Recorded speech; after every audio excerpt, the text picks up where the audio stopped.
Good day to you from me, Bernie B and the Real Paint Company. Today I'm going to be using real chalk paint to revamp this dining room chair. And Hamilton's Pro Chalk Brush range is what I'll be using to do the revamp. So the color I'm going to be doing on the suede dining room chair is a color called Milkocino.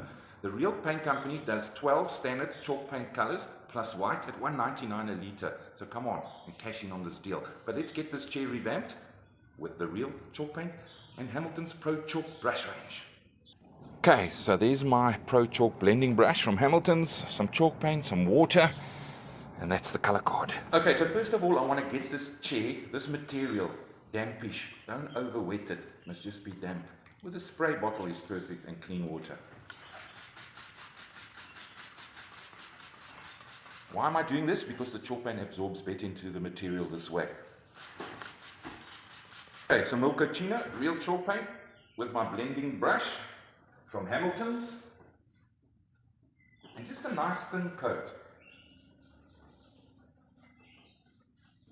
Oh, pretty please keep a damp cloth on hand in case you mess on the woodwork, you can wipe it off.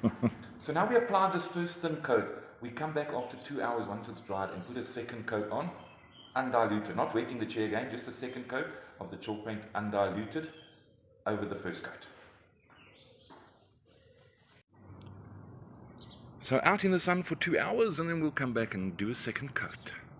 Okay, so the chair's been outside for 2 hours, it's dry. I'm going to give it a second coat undiluted, but before I do that, I'm just going to give it a bit of a quick scrub with a nylon scrubbing brush, just to take any looseness that might be on your nicks and bumps.